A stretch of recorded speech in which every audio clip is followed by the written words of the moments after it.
बिस्मिल्लाहिर्रहमानिर्रहीम। मिस्र में एक शख्स मशहूर हो गया जो कमरे में ऊंची आवाज में तिलावत चलाता और औरतों का इलाज ऐसा करता कि बिस्तर मर्ग पर पड़ी हुई औरत भी वापस अपने पांव पर चलती हुई जाती। मिस्र का वजीर जब बीमार हुआ तो उसने भी उस शख्स के पास इलाज के लिए आना चाहा, मगर उस आदमी ने यह बोलकर इनकार कर दिया कि मैं मर्दों का इलाज नहीं करता। यूं वजीर को शक पड़ गया कि असल हकीकत कुछ और है, और यूं औरत के लिबास में राज मालूम करने उसके कमरे में जैसे ही अंदर दाखिल हुआ तो मैंने अपनी जिंदगी में बहुत सी अजीबो गरीब चीजें देखी और सुनी हैं, मगर एक वाक़या ऐसा भी हुआ जिसका मैं चशमदीद गवाह हूँ। इस वाक़े ने मेरी जिंदगी बदल कर रख दी। मैं मिस्र में रिस्क की तलाश के लिए गया था। मैं मोटर मैकेनिक था। यहाँ पाकिस्तान में काम तो था, मगर अच्छे दाम नहीं मिलते थे, इसीलिए मैंने रिस्क के खातिर हिजरत की थी। अल्लाह ने मुझ पर रिस्क के दरवाजे वाह कर दिए थे। मेरा टाकरा मिस्र के एक मकामी शहरी से हुआ था जिसका अपना एक बहुत बड़ा नाम था। वो भी मोटर मैकेनिक था, लेकिन अब उसने बहुत तरक्की कर ली थी और अपनी एक वर्कशॉप बना ली थी। लोग दूर दूर से उसके पास ही अपनी गाड़ियां ठीक करवाने के लिए आते थे। वो शख्स बे औलाद था। उसकी उम्र अब काफ़ी हो चुकी थी। वो ठीक तरीके से अपना कारोबार संभाल नहीं पा रहा था। मेरी सूरत में उसे एक पला पलाया बेटा मिल गया था। ये नहीं था कि उसने अपना सारा कारोबार मेरे नाम कर दिया हो और कह दिया हो कि आज से तुम मालिक हो, बल्कि उसने मुझे तनख्वाह पर रख लिया था और अपने कारखाने की देखभाल की जिम्मेदारी मेरे नाम कर दी थी। वो मेरी ईमानदारी की कदर करता था और मुझे अपना बेटा कहता था। मुझे अपने घर भी लेकर जाता था। उसकी बीवी बहुत ही अच्छी खातून थी। मैं उन्हें माँ जी कहा करता था। वो मेरे लिए तरह तरह के खाने बनाया करती थी। गो के मिस्र आकर मैं बेइंतहा खुश था। एक दिन मैं काम पर आया तो मुझे मालूम हुआ कि मालिक काम पर नहीं आया।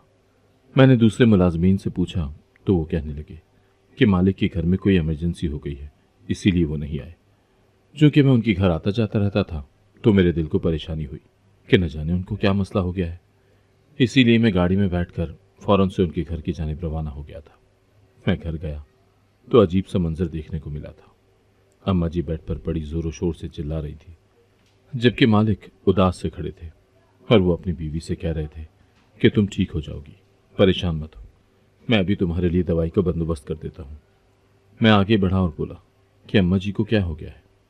तो मालिक कहने लगा, इसके पेट में बहुत दर्द है, इसे जल्द से जल्द हकीम के पास लेकर जाना पड़ेगा। वो इसकी दवा दारू करेंगे तो ये ठीक हो जाएगी। मुझे मालिक की बात पर भरोसा नहीं हुआ था। मैंने हैरत से उनकी जानिब देखा और कहा, आप ये कैसी बातें कर रहे हैं? मुझे इस बात की हैरत हुई थी कि क्या मिस्र में भी हमारे पाकिस्तान की तरह ही लोग डॉक्टरों के पास जाने से पहले हकीमों का दरवाज़ा खटखटाते हैं। मैंने अपने मुल्क में ऐसे बहुत से हादसा देखे थे जहां बहुत से लोगों की जिंदगियां नीम हकीमों की वजह से बर्बाद हो जाती हैं। मैंने उनसे कहा, नहीं नहीं, हम माँ जी को किसी हकीम के पास लेकर नहीं जाएंगे, हम उन्हें मुल्क के बड़े अस्पताल में लेकर जाएंगे। अगर आप माँ जी पर पैसा नहीं खर्च करना चाहते तो कोई बात नहीं, अभी मुझे कल ही तनख्वाह मिली है, मैं अपनी अम्मा का इलाज करवा सकता हूँ। मालिक कहने लगा, नहीं नहीं, ऐसी कोई बात नहीं है। दरअसल तुम्हारी अम्मा जी को ही उस हकीम पर एतबार है। हकीम का नाम पूरे मुल्क में बहुत मशहूर हो चुका है। वो कुरान के जरिए लोगों का इलाज करता है। तुम्हारी अम्मा जी को यकीन है कि जब ये उसके पास जाएंगी तो ठीक हो जाएंगी।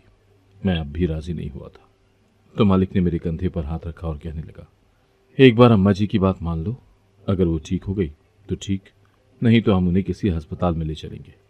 मैंने कहा, जैसे आप लोगों की मर्जी। अब मैं, मालिक और अम्मा जी हकीम के दरवाजे पर पहुंच गए थे। देखने में तो ये आम सा ही घर लग रहा था, लेकिन जैसे ही हमने घर में कदम रखा तो हमें देखने के लिए बड़े अजीब से मनाजिर नजर आए थे। पूरा हॉल मरीजों से भरा पड़ा था जो इस बात के ख्वाहिशमंद थे कि उनका इलाज किया जाए। मैंने इतना रश देखा तो अम्मा जी से कहा, आप मेरी बात माने, डॉक्टर के पास चलें। इतने रश में हमारी बारी न जाने कब आएगी, तब तक तो आप दर्द से दोहरी हो जाएंगी। अम्मा जी कहने लगी, तुम मेरी फिक्र मत करो, मैं अभी किसी को कह देती हूँ कि इमरजेंसी में चेक करना है। मुझे उम्मीद है कि मुझे जल्दी नंबर दे दिया जाएगा। मैंने चुप रहना ही मुनासिब समझा था। उधर 2-3 लड़के थे जो कि इंतजामिया में थे। उनमें से एक लड़के को अम्मा जी ने अपनी जानिब बुलाया और कहने लगी कि मुझे बहुत शदीद दर्द है, मैं दर्द बर्दाश्त करने के काबिल नहीं रही, तो मुझे हकीम बांग के पास ले जाओ। तो वो कहने लगा, ठीक है, मैं जाकर एक बार हकीम साहब से पूछ कर आता हूँ कि वो क्या कहते हैं। थोड़ी देर के बाद उस लड़के के साथ एक लड़की भी वापस आई थी। वो कहने लगी, हकीम साहब ने कहा है कि वो पहले आपको चेक कर लेंगे, आप आ जाएं हमारे साथ। मैं भी जल्दी से खड़ा हुआ और अम्मा जी का हाथ पकड़कर उनके साथ चलने लगा, तो उस लड़के ने मुझे अपने साथ आने से मना कर दिया था। वो कहने लगा, आप अंदर नहीं आ सकते। मैं बोला, क्यों? मैं क्यों अंदर नहीं आ सकता? ये कैसी बात हुई?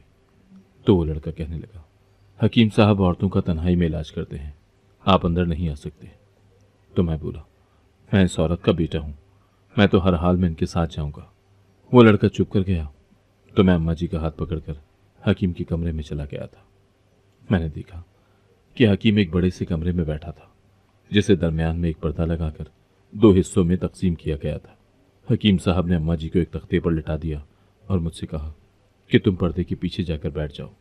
यह हमारे इलाज के तरीक़ाकार के खिलाफ है कि हम किसी दूसरे शख्स के सामने अपने मरीज का इलाज करें। मुझे उनकी बात मानना ही पड़ी थी। मैं पर्दे के पीछे जाकर बैठ गया था। हकीम साहब ने कुरान पाक की आयत बुलंद आवाज़ में लगा ली थी, जबकि मैं बैठा इर्द गिर्द का जायज़ा लेने लगा था। ये कमरा आम सा था, मगर मुख्तलिफ किस्म के शीशे के जार पड़े थे, जिनमें जड़ी बूटियाँ रखी गई थी। मैंने दिल ही दिल में सोचा कि या अल्लाह, मेरी अम्मा जी खैर से हों, उनका शौक कहीं उनकी ज़िंदगी ही ना ले डूबे। आजकल के इतने जदीद दौर में भला कौन हकीमों के पास जाता है। थोड़ी देर के बाद एक लड़का कहने लगा, आगे आओ, तुमसे हकीम साहब बात करना चाहते हैं। मैं पर्दा हटाकर हकीम साहब के रूबरू जा बैठा, तो वो कहने लगा, तुम्हारी अम्मा जी के पेट में पानी भर गया है, ये थैली फटने के करीब है, किसी भी वक्त फट सकती है, इसका इलाज अभी और इसी वक्त करना पड़ेगा। ये बात जानकर तो मैं घबरा गया था। मैं बोला, ये कैसे मुमकिन है कि अम्मा जी के पेट में पानी के थैले बन गए? मैंने मजीद कहा, ठीक है, आप रहने दें, हम अम्मा जी को किसी डॉक्टर के पास लेकर जाएंगे, वो ऑपरेशन के जरिए उनकी थैली निकाल देंगे। हकीम ने मुझे घूर कर देखा था। वो कहने लगा, अरे बदबख्त, तुम मेरे साथ किस किस्म का मजाक करते हो? पहले तो मरीज को मेरे पास ले आते हो और फिर मुझसे कहते हो कि डॉक्टर के पास लेकर जाना है। ये मेरी और मेरे काम की तौहीन है। तुम ऐसा कैसे कर सकते हो? हकीम साहब अभी बातें कर ही रहे थे कि अचानक उनके कमरे में 3 औरतें दाखिल हो गई थीं। उनके हाथ में एक नन्हा सा बच्चा था। ऐसा लगता था कि ये नौमौलूद 3-4 रोज का ही है। एक बड़ी उम्र की औरत आगे बढ़कर कहने लगी, हकीम साहब, अल्लाह ने आपको क्या हिकमत अता की है, मैं आपके सदक़े जाऊं। आपने तो वो कर दिखाया जो आजकल के डॉक्टर्स भी नहीं कर पाते। आपने 2 हफ्ते पहले मुझसे कहा था कि इस बार मेरी बहू बेटा जनेगी। आपने इसकी नब्ज टटोल कर ही बता दिया था कि मेरी बहू का बेटा होने वाला है, और परसों ही मेरी बहू ने बेटा जना है। आजकल के डॉक्टरों के पास जाओ तो वो तरह तरह के अल्ट्रासाउंड करके फिर ही बता पाते हैं कि बेटा है कि बेटी, और अक्सर औकात तो ऐसा होता है कि रिपोर्ट भी गलत आ जाती है। जिसको बेटा बताया होता है उसके घर बेटी हो जाती है, और जिसको बेटी का कहा होता है वो औरत बेटा जन देती है। लेकिन आपने तो फ़कत नब्ज पर हाथ रखकर ही बता दिया कि इस औरत के बदन में बेटा है। मैं आपके लिए मिठाई का डब्बा लेकर आई हूँ, ये आपके लिए है। हकीम साहब के चेहरे पर मुस्कुराहट फैल गई थी। वो कहने लगा, इसमें मेरा कोई कमाल नहीं है, ये इल्म फ़कत अल्लाह का ही दिया हुआ है, और मैं ये इल्म अल्लाह की रज़ा के लिए ही इस्तेमाल करूँगा। उस औरत ने मिठाई के डब्बे के साथ एक सोने की अंगूठी भी हकीम साहब के आगे बढ़ाई थी, जिसे देखकर हकीम साहब के माथे पर बल पड़ गए थे। वो कहने लगे, तुम ये क्या कर रही हो? मैंने तुमसे पहले भी कहा कि मैं ये हिकमत का काम फ़कत अल्लाह की रज़ा के लिए ही करता हूँ। मैं मिठाई तो रख लूँगा, मगर ये सोने की अंगूठी मुझे नहीं चाहिए, और अगर तुमने इसरार किया तो हम तुम्हारी मिठाई भी नहीं रखेंगे। वो औरत शर्मिंदा हो गई और माजरत करके अपनी सोने की अंगूठी लेकर वापस चली गई थी। अम्मा जी ने आंखों ही आंखों में मुझे इशारा करके कहा, बताओ तो भला, तुम्हारे डॉक्टर्स भी इतने काबिल हैं? मैं खामोश हो गया था, और हकीम साहब ने कहा, अब तुम बाहर चले जाओ, तुम्हारी वालिदा का इलाज कर देते हैं। मैंने सर हिला दिया और बाहर आ गया था। मैंने मालिक को बताया कि अम्मा जी के पेट में पानी की थैली बन गई है और इसका इलाज हकीम साहब करने लगे हैं। मालिक कहने लगे, ये डॉक्टरी का केस है, फिर हकीम साहब कैसे इलाज कर पाएंगे तुम्हारी माँ का? मैंने कंधे उचका दिए और बोला, अम्मा जी की मर्जी के सामने अब हम क्या कर सकते हैं। मैं बहुत परेशान था कि न जाने ये मामला कितनी देर तक अंजाम पाएगा। मैं और मालिक अभी बातें ही कर रहे थे कि वही लड़का जो अम्मा जी को कमरे में लेकर गया था, वो मेरे पास आकर खड़ा हो गया और कहने लगा, आपकी अम्मा जी अब बिल्कुल ठीक हैं, आप उन्हें आकर देख लें। मैं और मालिक दोनों ही हैरान रह गए थे। हम दोनों जल्दी से उस लड़की के साथ कमरे में चले गए थे। जाके देखा तो अम्मा जी बिल्कुल ठीक ठाक थी और हंसती मुस्कुराती नजर आ रही थी। हकीम साहब कहने लगे, मैंने मरीजा के पेट से पानी की थैली निकाल दी है। अब ये बिल्कुल ठीक हो गई है। आप इन्हें अपने साथ ले जाएं। मुझे ये बात कुछ हजम नहीं हुई थी, इसीलिए चुप रहा। मालिक कहने लगा, मैं आपका बहुत शुक्रगुजार हूँ। आपने मेरी बीवी का इलाज किया। आप मुझे अपनी फ़ीस के मुतालिक आगाह कर दें। हकीम कहने लगा, मुझे कोई फ़ीस नहीं चाहिए, बस मेरे लिए दुआ करें कि अल्लाह मुझसे राज़ी हो जाए। हमने अम्मा जी को अपने साथ गाड़ी में बिठाया तो अम्मा जी बिल्कुल हशाश बशाश होकर हंस हंस कर बातें कर रही थी। कहने लगी, देखा, हकीम ने मुझे कितनी जल्दी ठीक कर दिया। अगर तुम लोग मुझे किसी डॉक्टर के पास लेकर जाते तो वो 3 घंटे मेरा ऑपरेशन ही करता रहता। मैं बोला, अम्मा जी, मैं अब आपको अस्पताल भी लेकर जाऊंगा। मुझे यकीन नहीं है कि पानी की थैली इतनी जल्दी पेट से निकल सकती है। अम्मा जी कहने लगी, तुम कभी मेरी बात भी मान लिया करो, हमेशा अपनी ही मनवाते रहते हो। मैंने कहा, जो भी हो जाए मैं आपकी बात नहीं मानूंगा। मैंने जब कह दिया कि आपको डॉक्टर के पास लेकर जाऊंगा तो लेकर ही जाऊंगा। मैंने गाड़ी एक बड़े से अस्पताल के सामने रोक दी थी। वहां पर अम्मा जी का इमरजेंसी चेकअप करवाया था। डॉक्टर ने अल्ट्रासाउंड किया और कहने लगा कि इनके पेट में किसी किस्म की कोई पानी की थैली मौजूद नहीं है। अब मैं भी हैरान हुआ था कि आखिर हकीम साहब ने चंद ही मिनटों में पानी की थैली कैसे गायब कर दी थी। खैर, अम्मा जी को घर ले आए थे तो अम्मा जी बिल्कुल हशाश बशाश थी, घर में भागी दौड़ी फिरती थी। मैंने दिल में सोचा कि अगर ये पाकिस्तान का कोई हकीम होता तो अम्मा जी की जान ले लेता, क्योंकि ऐसे कई केस मैं अपनी आंखों से पहले देख चुका था। खैर, मैं खुश था कि अम्मा जी ठीक होकर घर आ गई थी। मैं गैराज में अपना काम करता रहता था और जो पैसे महीने के आखिर में मिलते वो मैं घर भिजवा देता था। मेरी वालिदा भी बेइंतहा खुश थी। वो कहती थी कि तुम जब पाकिस्तान वापस आओगे तो मैं तुम्हारी शादी कर दूंगी। मैं तुम्हारे लिए लड़की की तलाश कर रही हूँ। तो मैं ये बात सुनकर मुस्कुरा देता था। अम्मी कहने लगी, तुम बताओ, तुम्हारी डिमांड कैसी लड़की की है? तो मैं कहता, अम्मी, मेरी बीवी एक पढ़ी लिखी और समझदार लड़की होनी चाहिए, जो बात करने का सलीका जानती हो। इससे बढ़कर मुझे और कुछ नहीं चाहिए। तो अम्मा कहने लगी, मैं तुम्हारे लिए चांद सी बीवी लेकर आऊंगी। खैर, वर्कशॉप में मैं गाड़ियां तो ठीक नहीं करता था, मैं उसकी देखभाल करता था और रिपोर्ट मालिक को जाकर दे दिया करता था। ऐसे ही समझ लें कि मैं गैराज का मैनेजर था। एक दिन मैं काम पर था जब देखा कि एक आदमी वर्कशॉप के मैकेनिक से कह रहा था कि मैं कल जब तुम्हें अपनी गाड़ी देकर घर गया था तो मेरी बीवी की तबीयत बहुत ख़राब हो चुकी थी। वो काम करते करते बेहोश होकर ज़मीन पर गिर गई थी। मुझे बेहद परेशानी हुई कि अब क्या होगा। मैं अपनी बीवी को होश में लाने की कोशिश कर रहा था तो मेरी मुलाजमा बोली, आपकी बीवी की तबीयत अक्सर ही ख़राब हो जाती है। इनके सर में दर्द होता है और वो चकराकर ज़मीन पर गिर जाती है। मैंने पहले भी कोशिश की थी कि आपको इस बारे में इत्तला कर दूं, मगर मालकिन ने कह दिया कि अगर तुमने मेरे शौहर को कुछ भी बताया तो मैं तुम्हें काम से निकाल दूंगी। इसी मजबूरी की वजह से मैं चुप रही थी। अब आपसे गुजारिश है कि मालकिन का इलाज करवाएं। मैं अभी परेशान था तो वो कहने लगी, आप इन्हें हकीम साहब के पास ले जाएं। उनके पास अल्लाह ताला ने हर चीज़ की शिफा रखी है। मैं कहने लगा, नहीं, मैं अपनी बीवी को किसी हकीम के पास लेकर नहीं जाऊंगा, मैं इसे डॉक्टर के पास लेकर जाऊंगा। तो मुलाजमा कहने लगी, एक बार मेरी बात मान कर देख लीजिए, अगर ये ठीक ना हुई तो बेशक फिर इन्हें किसी अस्पताल ले जाइएगा। मैं इस कदर घबराया हुआ था कि अपनी मुलाजमा की बात मान ली और उससे कहा कि तुम भी मेरे साथ गाड़ी में बैठो और मुझे बताओ कि हकीम साहब का घर कहाँ है। मैं जब अपनी बीवी को लेकर हकीम साहब के पास गया तो उन्होंने चेकअप करने के बाद बताया कि मेरी बीवी को ब्रेन ट्यूमर हो गया है और अब वो इस मर्ज की आखिरी स्टेज तक पहुंच चुकी है। मैं ये बात सुनकर तंग ही रह गया था और फूट फूट कर रोने लगा कि अब क्या होगा। तो हकीम साहब कहने लगे, अल्लाह के जिक्र में हर चीज़ की शिफा है, तुम फिक्र मत करो, मैं तुम्हारी बीवी को ठीक किए देता हूँ। उसके बाद उसने मुझे कमरे से बाहर भेज दिया और फिर 10 मिनटों में ही मुझे वापस बुलाया और कहा कि अब तुम्हारी बीवी बिल्कुल ठीक ठाक है, इसको ले जाओ, इसके अंदर कोई भी बीमारी नहीं रही। ये बात सुनकर तो मैं हैरान रह गया, लेकिन ज़्यादा हैरत तब हुई जब मैंने अपनी बीवी को बिल्कुल ठीक देखा। वो तंदुरुस्त हो चुकी थी। ये बातें सुनकर मैं शर्मदा रह गया था और सोचा कि ये कैसे मुमकिन है कि हकीम साहब हर किस्म की बीमारी का इलाज कर लेते हैं। उमूमन डॉक्टरी फील्ड में तो ऐसा होता है कि एक डॉक्टर दिल का मर्ज देखता है जबकि दूसरा दिमाग का, मगर ये तो सभी मरीजों का इलाज कर लेता था। मेरे दिल में बार बार आता कि क्या हकीम साहब सच्चा है, मगर फिर सोच लेता कि अल्लाह के कलाम में वाकई ही शिफा है। वो अल्लाह का कलाम चलाकर ही लोगों का इलाज करता था। बस तभी सब मरीज तंदुरुस्त हो जाते थे। एक बार हकीम साहब का जिक्र सुना तो अब मुझे हर जगह से ही उनका नाम सुनने को मिल रहा था। कोई मर्द कोई औरत ऐसा नहीं रहा था जिसके मुंह में हकीम साहब के तारीफी अल्फाज ना होते थे। हर जगह से ही उनका चर्चा सुनने को मिला। एक दिन मैं वर्कशॉप पर आया तो देखा कि मालिक ने एक नया लड़का मुलाजिम रखा था। वो काम कर रहा था मगर उससे गाड़ी का निचला हिस्सा ठीक नहीं हो रहा था। मैंने उसे गाड़ी से दूर बिठाया और कहा, अब मैं तुम्हें काम करके दिखाता हूँ कि ये काम कैसे करते हैं। वो लड़का मेरे पास बैठ गया और मैं गाड़ी के नीचे लेटकर काम करने लगा था।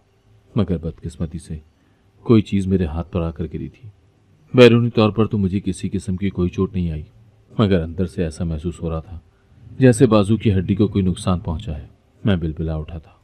जब मालिक को पता चला कि मेरे हाथ में चोट आई है तो वो भी भागकर मेरे पास आया और कहने लगा, उठो, मैं तुम्हें डॉक्टर के पास लेकर चलता हूँ। डॉक्टर का नाम सुनकर मैं एक लम्हे के लिए चुप कर गया था और बोला कि नहीं, मैं डॉक्टर के पास नहीं जाऊँगा। मैं भी अपना इलाज उसी हकीम से करवाऊँगा जिसके पास अम्मा जी गई थी, क्योंकि अगर मैं डॉक्टर के पास चला गया तो इलाज बहुत लंबा चौड़ा हो जाएगा। कभी वो टेस्ट करवाने को कहेगा तो कभी एक्सरे करवाने को। इससे अच्छा है कि मैं हकीम साहब के पास चला जाऊं। एक ही लम्हे में मेरा मर्ज भी पकड़ लेंगे और मुझे ठीक भी कर देंगे। मालिक ने सर हिला दिया और मुझे हकीम साहब के पास ले गए थे। मेरे बाजू का दर्द मेरे चेहरे से आया हो रहा था। मैंने वहां पर मौजूद लड़के से कहा कि मुझे फ़ौरन से चेक करवा दें क्योंकि मुझे बहुत गहरी चोट आई है। तो वो कहने लगा, ठीक है, मैं हकीम साहब से पूछ कर आता हूँ। वो लड़का वापस आया तो कहने लगा, माजरत के साथ, मगर हकीम साहब मर्दों का इलाज नहीं करते, आप किसी डॉक्टर के पास चले जाएं। ये बात सुनकर मुझे हैरत का झटका लगा था। मैं बोला, क्यों, ऐसा क्या है कि हकीम साहब मर्दों का इलाज नहीं करते? कहने लगे, हर किसी के अपने उसूल होते हैं, हमारे हकीम साहब का ये उसूल है। मुझे ये बात अच्छी नहीं लगी थी, मगर उस वक्त मैं बहुत तकलीफ में था तो कुछ भी कहे बिना वहाँ से चला गया था। डॉक्टर के पास गया, उसने एक्सरे करवाए। अल्लाह का लाख लाख शुक्र था कि मेरी हड्डी को किसी किस्म का कोई नुकसान नहीं पहुंचा था। थोड़ा सा दर्द था जो उसने मुझे मरहम लगाने को दिया और पेन किलर दिए, जिसको खाने के बाद मेरा दर्द जाता रहा था। मैं ठीक तो हो गया था, मगर हकीम साहब का रवैया मेरी समझ से बाहर था। अब मेरे दिल में ये ख्याल बैठ गया था कि आखिर हकीम साहब ऐसा क्यों करते हैं। मैं इस मुल्क में नया नया था तो इसी वजह से मैं किसी भी मामले की ज़्यादा छानबीन भी नहीं कर सकता था। इसीलिए मैंने हकीम साहब का मामला पीछे कर दिया और अपने काम में मसरूफ़ हो गया। एक दिन मैं काम में लगा हुआ था तो मालिक मेरे पास आए और कहने लगे, आज हमारे इलाके के वजीर ने तमाम गैराज के मालिकों को बुलाया है।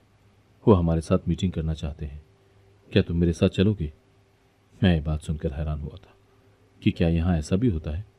तो वो कहने लगा, हाँ, ऐसा भी होता है। वजीर एक दिन किसानों के साथ मीटिंग करते हैं, एक दिन डॉक्टरों के साथ। यूं ही वो हर शोबे की क्रीम को अपने पास बुलाकर तमाम मामला जानते हैं ताकि मुल्क के इंतज़ाम को मज़ीद बेहतर बनाया जा सके। तो मैं हैरान रह गया था और समझ गया था कि शायद ये मुल्क इसीलिए तरक्की करते हैं, जबकि हमारे वजीर वज़रा तो वोट लेने के बाद लोगों की नज़रों से ही ओझल हो जाते हैं। खैर, मैंने उनसे कहा कि हाँ, मैं आपके साथ चलूँगा। अगले दिन मैं अपना बेहतरीन लिबास पहनकर मालिक के साथ मीटिंग में चला गया था। वजीर एक अच्छा इंसान था, बड़े नरम लहजे में बात करता था और बोलने से ज़्यादा दूसरे की बात सुनने को फौकियत देता था। मैंने महसूस किया था कि पूरी मीटिंग के दौरान वजीर बार बार अपने सर को सहला रहा था। ये चीज़ मेरी आंखों से छुपी न रह सकी। मैंने आहिस्ता से पूछा, आपके सर में दर्द है क्या? तो वजीर कहने लगा, हाँ, ऐसा ही है। मैंने हर तरह के डॉक्टर से मुआयना करवाया है, मगर किसी को मेरा मर्ज समझ में ही नहीं आता। अब तो मैं इस दर्द के साथ रहने का आदी हो चुका हूँ। तब मैं झट से बोला, आपसे एक बात कहना चाहता हूँ। आपको इल्म है क्या, हमारे इलाके में एक ऐसा हकीम मौजूद है जो कि हर किसी के मर्ज को मिनट में पहचान लेता है और फ़ौरन से इलाज भी कर देता है। आप उसके पास क्यों नहीं जाते? तो वजीर ने मुझे हैरान होकर देखा और कहा, अच्छा, क्या कोई ऐसा हकीम भी है? मैंने कहा, हाँ, लेकिन उसमें एक खराबी है, वो मर्दों का इलाज नहीं करता। आप चूँकि साहिब रसूख हैं तो मुझे यकीन है कि वो आपका इलाज कर देगा। वजीर ने कहा, ठीक है, तुम मुझे अपना राब्ता नंबर दे दो, मैं तुम्हारे साथ ही उसके पास चलूँगा।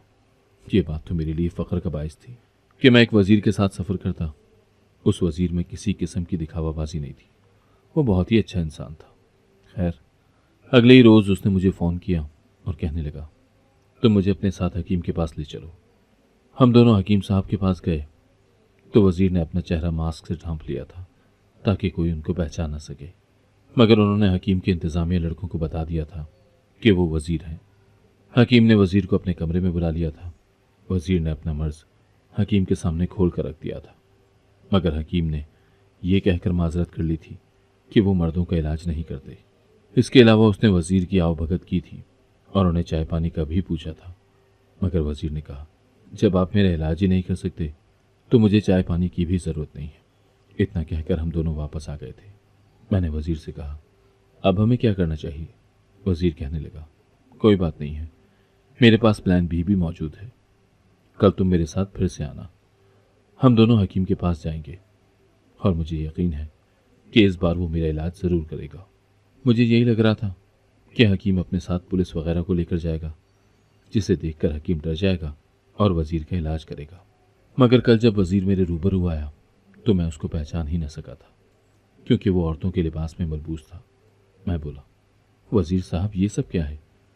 तो वज़ीर कहने लगा, जब मैं अपने मुल्क के हालात बेहतर बनाने के लिए हर वक्त मीटिंग्स पर मीटिंग्स कर सकता हूँ, तो क्या उस हकीम का राज जानने के लिए इतना भी नहीं कर सकता? मैं बोला, कैसा राज? वज़ीर कहने लगा, मुझे लगता है कि मामला उतना सीधा नहीं है जितना नज़र आ रहा है। ये कैसे हो सकता है कि एक हकीम फ़कत औरतों का ही इलाज करे और मर्दों का ना करे, और फिर वो एक झटके में ही औरतों को ठीक कर दे? ज़रूर दाल में कुछ ना कुछ काला है, और आज मैं ये सब मालूम करके ही रहूँगा। वज़ीर ने मुझसे कहा, तुम भी औरतों का लिबास पहन लो, नहीं तो हकीम तुम्हें पहचान लेगा।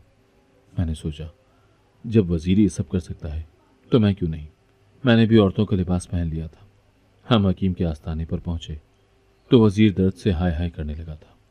मैंने इंतज़ामिया लड़कों को बुलाया और कहा कि इनके बाजू में बहुत दर्द है, हकीम साहब से कहें कि इमरजेंसी है। वो लड़का कहने लगा, आ जाए, मैं आपको हकीम साहब के पास ले चलता हूँ। हम दोनों हकीम के रूबरू जा बैठे थे। वज़ीर ने कहा, मेरे बाजू में बहुत दर्द है। तो हकीम कहने लगा, आप इस तख्त पर लेट जाएं, और मुझे कहा कि आप पर्दे के पीछे चली जाएं मोहतरमा। मैं सोचने लगा कि अगर ये हकीम को इतना ही पहुंचा हुआ हकीम होता तो लाजमन पहचान लेता कि मैं औरत नहीं बल्कि मर्द हूँ। खैर, मैंने हकीम की बात मानी और उठने ही वाला था जब देखा कि एक औरत छोटा सा बच्चा लेकर हकीम के पास आई थी और कहने लगी, हकीम साहब, आप तो बहुत करामत वाले हैं। आपने मेरी बहू के मुतालिक कहा था कि वो बेटा जनेगी, तो उसने बेटा ही जना है। मैं हैरान रह गया था, क्योंकि ये वही औरत थी जो पिछली बार भी आई थी। यकीनन ये हकीम की सिखाई हुई औरत थी जो बार बार आती थी ताकि लोगों का एतमाद हकीम पर मजीद पुख्ता हो जाए। मैं अब पर्दे के पीछे जाकर बैठ गया था। मुझे दाल में कुछ काला लग रहा था। अभी थोड़ी देर गुजरी थी कि मेरा दिल घबराने लगा। मैंने जल्दी से पर्दा हटाया तो सामने का मंजर देखकर मैं दंग रह गया था। हकीम हाथ में नोकदार चीज पकड़े हुए था और वजीर के पेट को चाक करने ही लगा था कि मुझे देखकर घबरा गया। इससे पहले कि वो मुझ पर हमलावर होता, मैंने सीटी बजाई। हम अपने साथ पुलिस फोर्स को लेकर आए थे जो कि औरतों के लिबास में ही मलबूस थी। मेरी सीटी की आवाज़ सुनते ही वो जल्दी से कमरे में आ गए थे और हकीम साहब को पकड़ लिया था। हकीम साहब की पूरी टीम को भी हथकड़ियाँ लगा दी गई थी। वजीर ने हुक्म दिया कि हकीम को गिरफ्तार कर लिया जाए और थाने पहुंचा दिया जाए। हकीम को थाने लेकर गए तो पुलिस की तफ्तीश में ये बात सामने आई कि हकीम एक बहुत ही बड़ा फ्रॉडिया था। वो फ़कत औरतों का इलाज इसीलिए करता था क्योंकि औरतें सीधी सादी होती हैं और उनको अपने फरेब में लेना ज़्यादा आसान होता था। कोई भी औरत उसके पास अपना मर्ज लेकर जाती तो वो एक मशरूब उन्हें पिला देता था जिसमें उसने बहुत हाई पोटेंसी के पेन किलर्स डाले होते थे, जिसको पीते ही औरत का दर्द सो जाता था। वो उनसे कहता था कि मैं अब आपके पेट पर दम करूंगा तो आप हमेशा के लिए ठीक हो जाएंगी। वो औरत के पेट के हिस्से को सुनकर देता, उनको पता भी न चलता, और हकीम उनके पेट को चाक करके गुर्दा निकाल लेता था। औरत का पेट चूंकि सुन होता था तो उसे पता ही न चलता कि मेरे साथ क्या घटना घटी है। ज़्यादातर औरतों को वो यही कहता था कि तुम्हारे पेट में पानी की थैली है, इसीलिए सर में दर्द हो रहा है या हाथ में दर्द हो रहा है। और औरतें चूंकि बहुत मासूम होती हैं तो वो उसकी बात मान लेती थी। जब औरत का पेट चाक होता तो वो शक भी न करती, क्योंकि उन्हें यही लगता कि पेट से पानी की थैली निकाली जा रही है। हकीम लोगों से पैसे भी इसीलिए नहीं लेता था ताकि लोग दूर दूर से मुफ्त इलाज का सुनकर उसके पास आएं। और फिर उसने बहुत से लोगों को ड्यूटी दी हुई थी कि वो उसके पास आकर कहते कि आपकी दुआ से हम ठीक हो गए हैं। उन औरतों को भी सिखाया हुआ था कि मेरे मरीजों के सामने रूप बदल बदल कर आना और यही कहना कि आपने बताया था पोता होगा और पोता ही हुआ है। वो औरतों की गुर्दे महंगे दामों बेचकर करोड़पति बनता जा रहा था। उसका यही इरादा था कि जब वो यहाँ से माल समेट लेगा तो किसी दूसरे शहर में मुंतकिल हो जाएगा और वहां पर लोगों को धोखा देगा। हम ये बातें सुनकर हैरान रह गए थे। वजीर ने मेरा बहुत शुक्रिया अदा किया कि मैंने उस हकीम के बारे में उसे बताया और उसने अपनी मासूम आवाम को फ्रॉडी हकीम के चुंगल से निकाल दिया था। वजीर ने मुझे एक कारनामा सर अंजाम देने पर बहुत कीमती तोहफा भी दिया था। मैं खुश तो था सबकी मदद करके, लेकिन इसलिए दिल नाराज भी था कि मेरी प्यारी अम्मा जी का भी गुर्दा हकीम निकाल चुका था। खैर, मैंने अपनी ज़िंदगी से यही बात सीखी है कि जो इंसान ज़्यादा अच्छा बनने की कोशिश करता है वो उतना अच्छा नहीं होता, वो उतना ही बुरा इंसान होता है। ऐसे इंसानों से बचकर रहना चाहिए। अच्छाई तो वो होती है जो हम खुद दूसरों में महसूस करें, ना कि वो अपने आप को अच्छा कहते रहें और अपनी तशहीर करते रहें। अगर आपको आज की कहानी पसंद आई है तो वीडियो को जरूर लाइक कीजिएगा और अपने दोस्तों के साथ भी शेयर कीजिएगा। और हाँ, अगर आपने अभी तक हमारा चैनल सब्सक्राइब नहीं किया तो जरूर सब्सक्राइब करें। मिलते हैं कल एक नई और दिलचस्प कहानी के साथ। अल्लाह हाफिज।